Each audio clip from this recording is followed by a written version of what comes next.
Assalamualaikum warahmatullahi wabarakatuh. Innal hamdalillah nahmaduhu wa nasta'inuhu wa nastaghfiruh wa na'udzu billahi min shururi anfusina wa min sayyiati a'malina. May yahdihillahu fala mudilla lahu wa may yudlil fala hadiya lahu. Wa nusalli wa nusallim ala rasulil karim wa ala alihi wa sahabatihi wa man ihtada bihadihi ila yaumiddin, amma ba'du. Indah kalau terjadi perbedaan pendapat itu mengadakan diskusi. Siapa tahu dari teman diskusi ini kita dapatkan ilmu yang mungkin sebelumnya belum tahu. Di sebuah masjid saya terkejut. Maghrib kurang 1/4 jam sudah mulai jamaah berdatangan, kemudian mereka melaksanakan tahiyatul masjid. Saya tidak nyalakan sampai ketika azan dikumandangkan, azan maghrib, ada yang datang ini tidak mendengar suara azan dulu, langsung tahiyatul masjid. Begitu komat dikumandangkan, tokoh teman salafi ini berdiri di samping saya, baru datang. Setelah sholat maghrib, saya terkejut. Sholat 2 rakaat sunnah, berarti ba'diyah maghrib. Tapi kok sholat lagi 2 rakaat? Apa salahnya kalau saya tanya, kok sholat sunnahnya 2 kali? Jawabannya menarik. Yang 2 rakaat pertama itu memang ba'diyah maghrib. Lah yang 2 rakaat berikutnya mengqadha tahiyatul masjid. Oh gitu. Jadi paham saya. Begitu saya tanya, kenapa sampai diqadha? Gitu. Baru menunjukkan buku pinternya. Tebel. Al-Wajiz namanya. Bahkan alhamdulillah bukunya itu dihadiahkan kepada saya. Ya sudah, kalau kita diskusi saja tentang hukum tahiyatul masjid. Mohon maaf Bapak Ibu, tolong didengar dulu, jangan emosi terlebih dahulu. Di buku itu dijelaskan tahiyatul masjid itu hukumnya wajib gitu. Maka bagi yang belum melaksanakan harus mengqadha. Kalau amalan sunnah kan tidak harus mengqadha, boleh mengqadha, boleh tidak. Dasarnya apa? Masya Allah, perintah Rasul kita ini kalau masuk masjid jangan langsung duduk, laksanakan sholat 2 rakaat terlebih dahulu, yang nanti dikenal dengan sholat tahiyatul masjid, menghormati masjid. Dalam kaidah berfikir, asal perintah itu hukumnya wajib gitu. Itu yang pertama. Lah yang kedua, perintah ini tidak hanya sekali dua kali, mudawama, berulang kali. Munculnya berulang kali itu indikator perintah itu menuju wajib. Itu cara berpikirnya. Ditemukan lagi hadis sahih, atu masajid haqqahu, berikan hak-hak masjid. Salah satu haknya, jangan duduk sebelum tahiyatul masjid.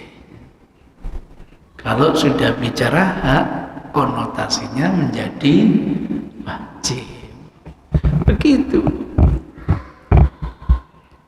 Ditemukan lagi dalil lain. Masya Allah, ini klimaknya. Waktu Jumatan, Rasul sedang khutbah Jumat.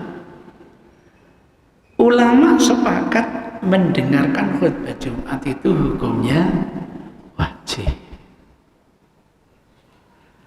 Nah kok ketika Rasul sedang khutbah Jumat, sahabat masuk masjid langsung duduk, ditegur oleh Rasul, Anda sudah sholat 2 rakaat atau belum? Belum ya Rasul. Laksanakan sholat terlebih dahulu. Nah kita diajak berpikir, mendengarkan khutbah wajib. Lah yang wajib itu suruh ninggalkan, nggak mungkin dong kalau untuk urusan sunnah. Tentu urusan masalah wajib bahkan mungkin lebih wajib. Jadi begitu di buku yang saya baca, yang kita diskusikan itu. Daripada kita membaca buku yang lain, sudah. Ayo sekarang membahas buku sampean saja. Hasil diskusi saya tulis, biar nanti jadi pemikiran seumur panjenengan masih hidup, bahkan untuk anak cucu kita. Kalau ada teman kita yang sudah punya dalil seperti ini, kemudian berkeyakinan tahiyatul masjid hukumnya wajib, kira-kira kelirunya di mana? Itu. Jadi jangan sampai kita nyalakan orang lain dengan kacamata kita. Tidak boleh. Dia punya cara berpikir seperti ini, kemudian dia yakini, kemudian diamalkan. Andaikan masih keliru kan pahalanya 1. Kalau benar malah pahalanya 2. Gitu. Itu ceritanya. Saya tidak tahu, mungkin ada di antara Bapak Ibu membaca referensi yang lain. Setahu saya cari referensi yang lain dari Darul Ifta, dari mana itu. Kok belum menemukan ya dalil lebih dari itu gitu. Mungkin ada di antara panjenengan yang pernah membaca atau pernah dengar ada dalil lain, misalnya monggo, ayo kita diskusikan. Kalau memang sudah tidak ada, berarti itu dalil yang terlengkap yang mereka miliki. Baru mulai diskusi. Memang ada kaidah asal perintah itu hukumnya wajib. Itu kaidah berpikir, bukan dalil. Bukan. Sebab nanti ada teman kita ini tidak mau menggunakan kaidah ini gitu loh. Maunya apa? Perintah menjurus kepada wajib itu kalau ada ancaman, ada sanksi bagi yang meninggalkan. Kalau sekedar diperintah ini, tidak ada sanksi, belum tentu hukumnya wajib. Itu ceritanya. Maka kalau menggunakan kaidah, ya harus siap beda pendapat. Anda berkeyakinan asal perintah itu wajib, itu hak Anda. Tapi jangan menyalahkan orang lain, tidak otomatis hukumnya wajib. Enak kalau ilmu kita ini luas, tidak merasa benar sendiri, apalagi sampai menyalahkan orang lain. Yang kedua, mudawamah, terus menerus. Dari mana, kaidah mana terus menerus indikator wajib? Kenapa? Lawang anjuran Rasul itu kalau kita beramal supaya istiqomah. Terus ada di antara kita yang istiqomah puasa Senin Kemis, memang hukumnya wajib. Ya tidak bisa lah itu. Kaidah mana yang mengatakan bahwa mudawamah terus menerus itu menunjukkan wajib? Tidak bisa. Nasihat Rasul itu sebaik-baik amalan sedikit tapi istiqomah. Saya ingin sholat malam walaupun 2 rakaat. Saya ingin istiqomah, masa jadi wajib? Tidak. Itu lemah dalil itu. Tidak bisa dipertanggungjawabkan. Hal yang ketiga, hadisnya sahih betul. Atu masajid haqqahu, benar. Tapi kenapa istimbat hukumnya hak mesti wajib? Dari mana? Nanti banyak hadis misalnya hakul muslim alal muslim khomsun. Ada riwayat situn. Satu diantaranya faidha maridho fa'udhu. Kalau ada teman kita yang sakit, hak teman ini supaya dibesuk, gitu. Haknya begitu. Pertanyaannya, membesuk teman sakit hukumnya apa? Wajib. Nah, kebetulan teman kita yang sakit bukan hanya di Indonesia, Pak. Teman kita yang di Palestina banyak yang sakit. Dari mana istilah hak mesti apa? Wajib. Enggak. Tapi Jumatan itu kok hukumnya wajib? Loh, Jumatan wajib bukan karena hak. Karena teksnya hakun wajibun. Ada kata wajib. Al-jumu'atu hakun wajibun ala kulli muslimin fi jamaah. Karena ada kata wajibnya, bukan hanya kata hak. Itu ceritanya. Dan hadis itu masih koma. Atu masajid haqqahu wa atu qur'ana haqqahu. Kelanjutannya begitu. Salah satu hak Quran, kalau kita membaca ayat sajadah disuruh sujud, namanya sujud tilawah. Pertanyaannya, membaca sujud tilawah apa wajib? Enggak, gitu. Jadi tidak semua kata hak otomatis hukumnya wajib. Itu yang sering saya berpikir-pikir. Teman saya ini sudah menggunakan hadis, tapi istinbat hukumnya itu perlu dipertanyakan.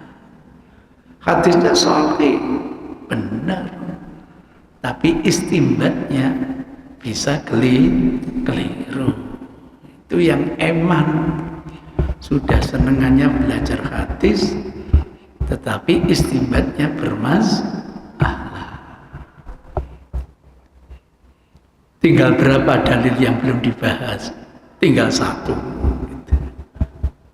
Ketika Rasul khutbah Jumat, ada sahabat baru datang belum tahiyatul masjid, ditanya oleh Rasul supaya melaksanakan tahiyatul masjid. Sahih hadisnya, sahih.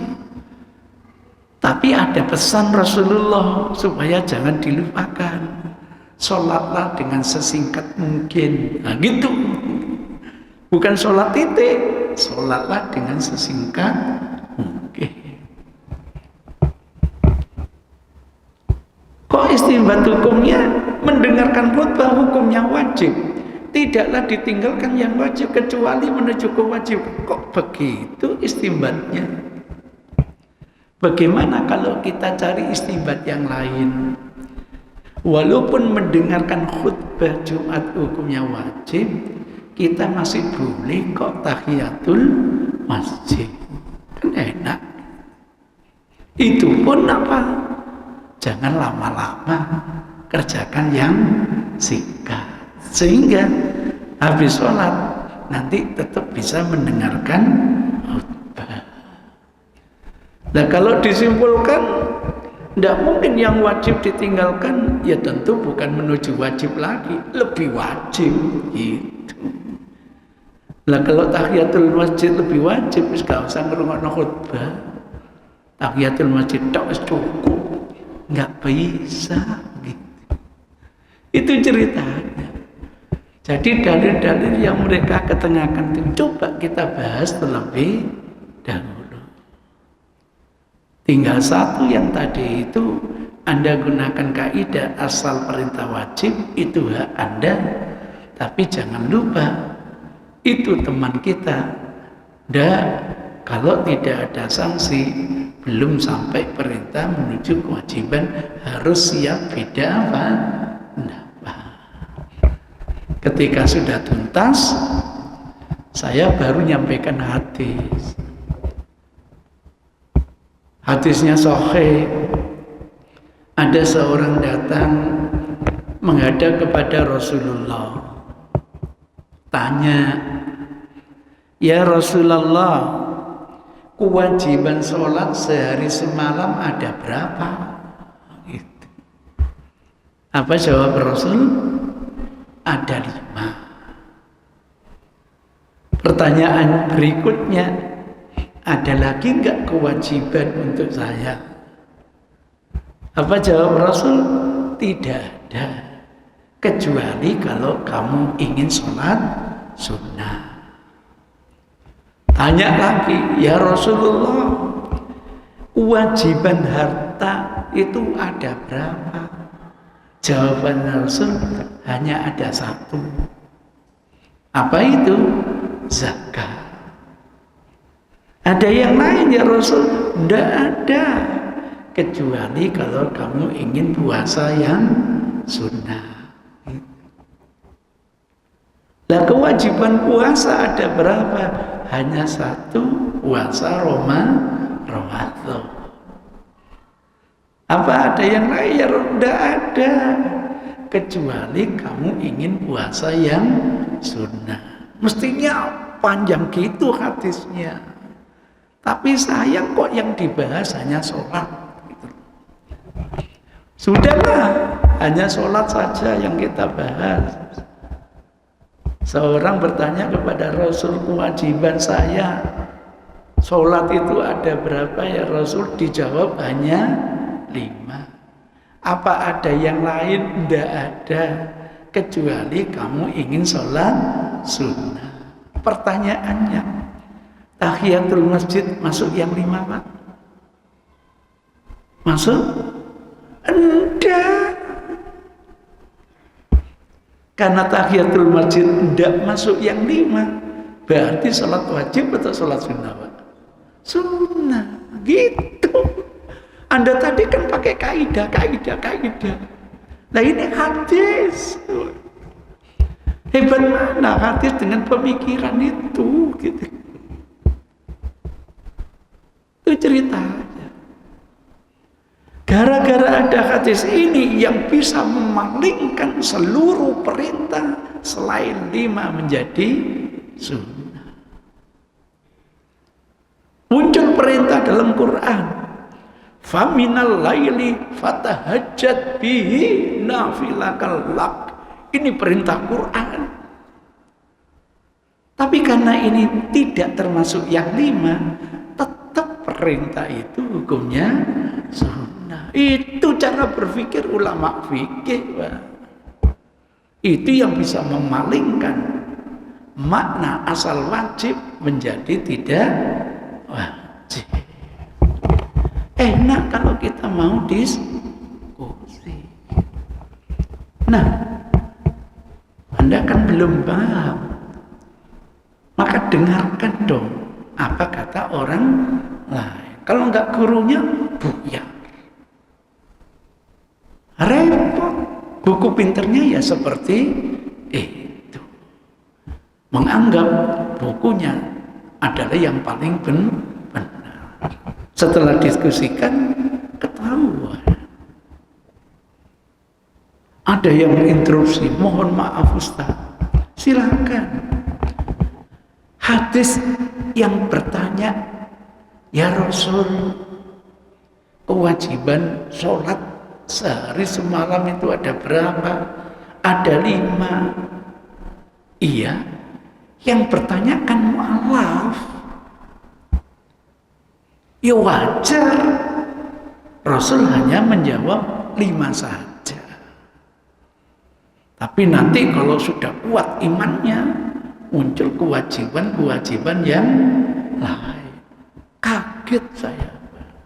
Loh, katanya memahami hadis itu harus tekstual. Tidak boleh kontekstual. Lah kok sekarang Anda berpikir kontekstual? Berpikir tekstual itu tidak peduli yang tanya itu mu'alaf, yang tanya itu siapapun, kiai. Substansinya kewajiban sholat sehari semalam hanya 5. Itu bicara namanya tekstual. Kalau bicara kontekstual bisa benar yang Anda katakan. Tapi saya balik bertanya, dari mana Anda menyimpulkan yang tanya mu'alaf? Dari mana? Hadisnya A'rabi, Ustaz. A'rabi itu bukan mu'alaf. A'rabi itu biasanya orang Arab Badui, gitu loh. Karena jarang ketemu Rasul, jarang mempelajari tuntunan Rasul, mereka itu sering disebut A'rabi. Kita sering mengatakan Badui. Sama sampean hidup di kota, jarang ketemu Rasul, podo Badui ya, Pak. Jadi tolak ukurnya bukan mu'alaf. Dari mana? Gitu. Itu kan kira-kira Anda. Gitu. Enggak, teksnya itu A'rabiyun. Bahkan kalau kita takhrij, orang asing ini Pak, Masya Allah suaranya melengking, pakaiannya serba putih. Nah, jangan-jangan pasukan khusus di Palestina ini Pak. Saya paham. Ini tandanya malaikat, Pak. Dari mana saya bisa memahami itu? Ciri-cirinya sama. Kalau periode Mekah tanya rukun iman, lah periode Madinah ini tanya rukun Islam. Waktu di Mekah dulu, kita kedatangan orang kayak gini, tanya tentang rukun iman, dijawab oleh Rasul. Tanya tentang ihsan, dijawab oleh Rasul. Tanya tentang kiamat, Rasul bilang, yang bertanya tidak lebih ngerti daripada yang ditanya. Ini periode Mekah. Lah sekarang periode Madinah, tanya rukun Islam, kewajiban sholat, kewajiban puasa, kewajiban zakat. Belum tanya haji, karena haji belum disyariatkan. Jadi bukan sembarang orang yang tanya ini. Kok Kesimpulannya mu'alaf. Walaupun mu'alaf bicara tekstual itu, tidak peduli mu'alaf, tidak peduli kiai, tidak peduli malaikat, tetap kewajiban sholat hanya 5. Maka selain 5 tidak mungkin dihukumi apa? Wajib. Saya tambah lagi, biar enak. Mu'adz bin Jabal adalah orang pertama yang didelegasikan Rasul ke negeri Yaman. Kalau Mus'ab bin Umair, orang yang didelegasikan ke kota Madinah. Sebelum peristiwa hijrah, Mus'ab bin Umair bolak-balik Mekah Madinah mencari tahu apakah Madinah kondisi yang layak untuk tempat hijrah. Mus'ab bin Umair. Nah, yang pertama kali Mu'adz bin Jabal dikirim ke negeri Yaman. Pertanyaannya, berapa kewajiban sholat yang diberikan oleh Rasul kepada Mu'adz? Kan 5 kali. Apakah dakwah Mu'adz itu hanya untuk mu'alaf? Enggak. Untuk segenap umat Islam. Tidak peduli yang mu'alaf, tidak peduli yang kiai. Kewajiban sholat sehari semalam hanya 5. Saya tambah lagi, oleh peristiwa Isra Mi'raj, kewajiban sholat berapa kali, Pak? 5 kali. Ayo, apakah oleh Isra Mi'raj itu hanya untuk mu'alaf? Enggak. Itulah yang sering saya alami, Pak. Berdalil pakai hadis, tapi istinbat hukumnya bermasalah. Begitu aja tidak mau kumpul sama teman yang lain, tidak mau ngaji kepada kiai yang lain. Nah, kalau seperti itu kondisinya, bagaimana kita nanti? Dulu akrab, sekarang kayak sudah bukan teman. Apa ini ya bagian teori divide and impera? Kita dipecah belah. Masya Allah, menyatukan 2 Muhammad aja susahnya luar biasa. Muhammad NU sama Muhammad Iya, susah sekali. Tiba-tiba kedua tokoh ini menyatu, Pak. Yang dari Muhammadiyah dari Gontor, yang dari NU dari Gontor, ketua DPR MPR dari Gontor. Dihimpun. Gontor itu punya prinsip bagaimana ukhuwah Islam ya, di atas dan untuk semua golongan. Kalau bisa menjadi pemersatu umat, muncul indikator, Pak. Wah, seneng sekali, Pak. Seakan-akan kakak beradik ini, ya Allah, mesra sekali. Yahudi melihat seperti ini, enggak mau, Pak. Maka sejak itu muncul adik berikutnya, namanya Muhammad HTI. Belum tuntas diskusi dengan teman HTI, muncul lagi Muhammad baru, Muhammad Salafi. Maksud kita itu, kalau terjadi beda, ayo diskusi, bukan saling menyalahkan. Sampai saya bilang, kalau Anda itu betul-betul orang Salafi, dengar apa kata Ali bin Abi Thalib. Unduru makila wala tanzuru man qala. Perhatikan apa yang dikatakan. Jangan kamu perhatikan siapa yang mengatakan gitu. Sekarang enggak, ngaku Salafi, delok dhisik sapa penceramah gitu. Diumumkan saya penceramahnya buyar gitu. Kenapa tidak tidak mengikuti Al-Quran. Kalau mengikuti Al-Quran, karakter orang yang beriman, entah golongan apapun, alladzina yastami'unal qaula, dengar sana, dengar sini, sharing sana, sharing sini, begitu. Kemudian fayattabi'una ahsanahu. Kok habis dengar sana sini kok yang mantep waktu ngaji di Istiqlal kemarin ya, bismillah. Kok habis sharing sana kok paling mantep di Al-Ikhlas kemarin ya, bismillah. Begitu. Itu karakternya salafi. Karakternya orang yang siap untuk mendengar dari mana saja. Enggak. Kalau bukan kiainya buyar, tidak mau dengar. Gimana? Apa kita harus pecah lagi gitu? Lah ini saya dengar-dengar nanti ada lagi yang berikutnya, namanya Muhammad Zainuddiniyah.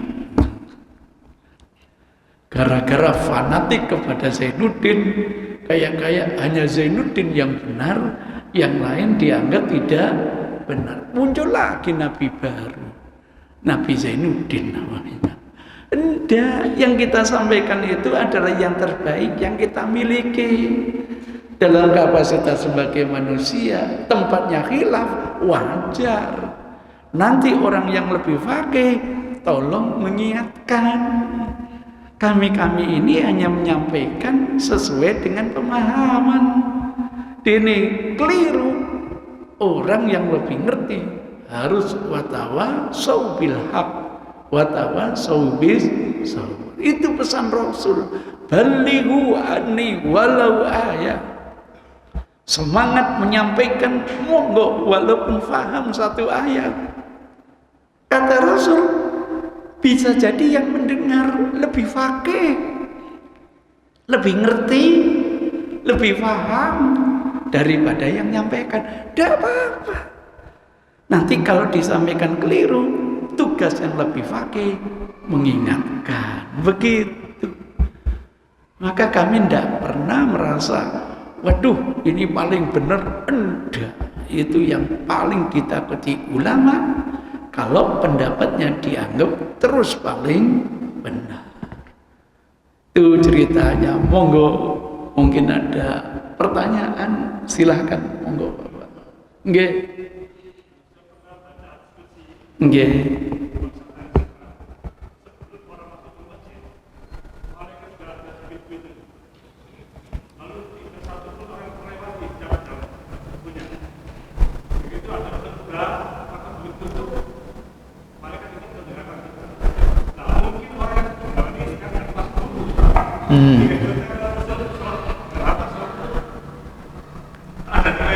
Oh gitu.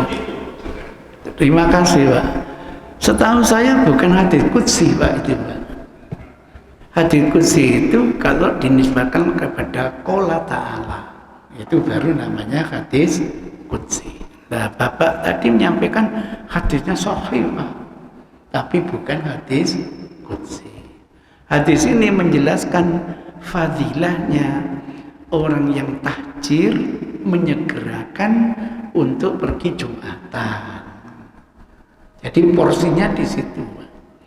Jadi pada waktu Jumatan ini Pak, kelompok pertama ini akan dicatat oleh para malaikat itu. Dapat bonus apa Pak?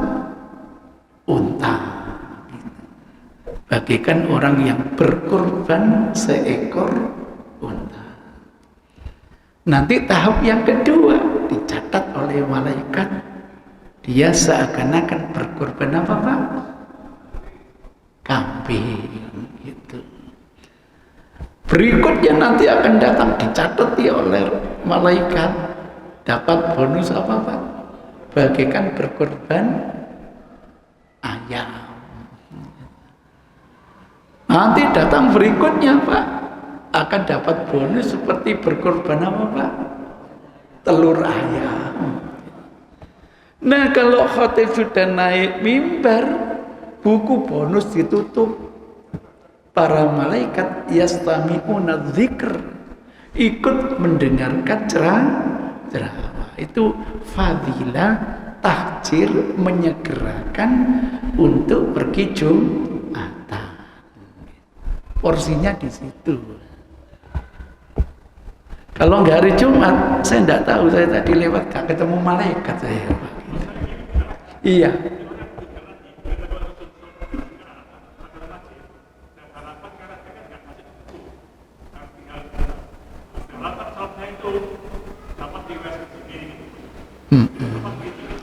Lepas hadis itu sahih kan tidak ada korelasinya dengan tahiyatul masjid. Apa Bapak ingin mengaitkan dengan tahiyatul masjid? Tidak. Gimana Pak?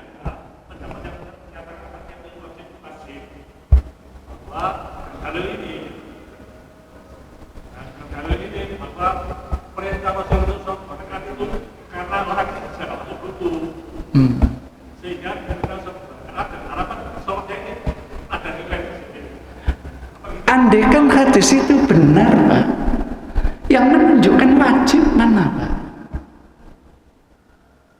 Yang menunjukkan kewajiban itu mana?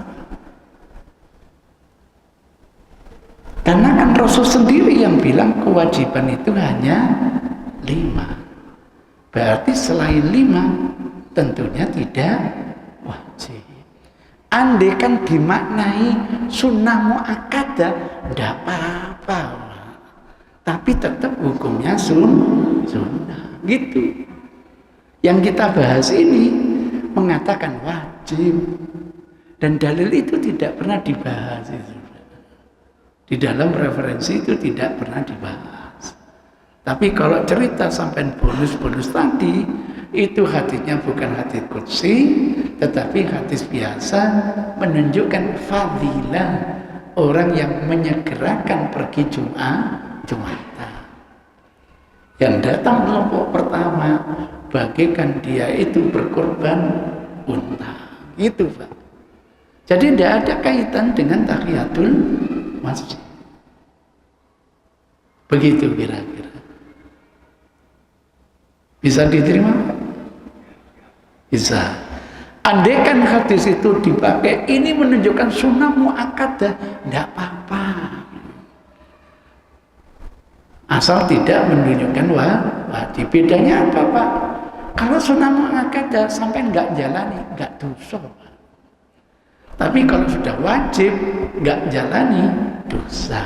Itu masalahnya Pak. Itu ceritanya. Monggo, yang kedua tanya, silakan Bapak, monggo.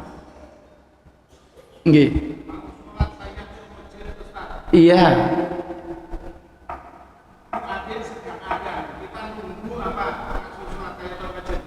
Kalau menurut hemat saya Pak, mendingan tunggu dulu menjawab suara azan, dapat pahala Masya Allah. Apalagi nanti berdoa setelah azan, mudah-mudahan dapatkan Masya Allah Pak, dijanjikan dapat syafaatnya Rasulullah. Eman Pak, menurut hemat saya Pak, andaikan sunnah muakkadah, saya lebih baik dengar dulu Pak, menjawab dulu, setelah itu baru sholat. Menurut saya gitu Pak. Saya tidak bisa nyalakan, karena dia berkeyakinan wajib Pak. Itu loh ceritanya gitu. Nah karena ceritanya wajib, sudah jalani kewajiban, biarkan mendengar azan nanti urusan lain. Itu Pak, saya tidak boleh nyalakan. Karena apa? Mereka beranggapan tahiyatul masjid hukumnya wajib.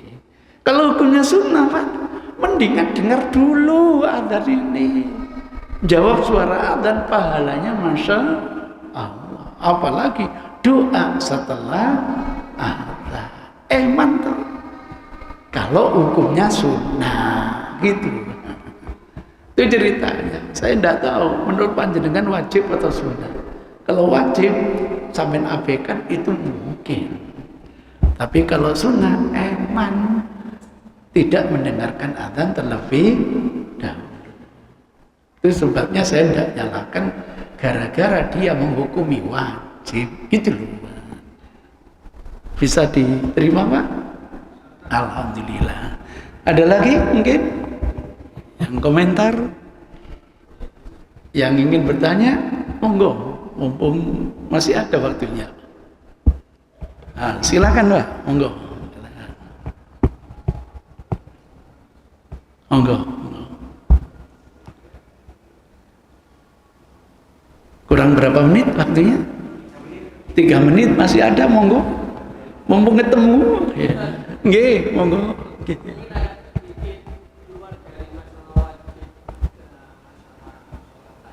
Iya. Iya.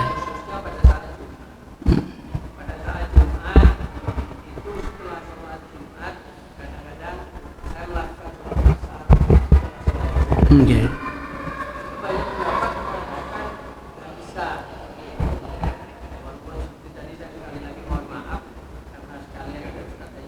Iya, terima kasih. Saya ketika mendengar nggak bisa nyalakan Pak, karena nggak ada tuntunannya. Saya mencari hadis, boleh nggak menjamak Jumat dengan asar? Nggak pernah ada. Kenapa nggak pernah ada? Rasul di hari Jumat nggak pernah meluyur Pak. Nah kalau Rasul berpergian, siapa khotibnya Pak?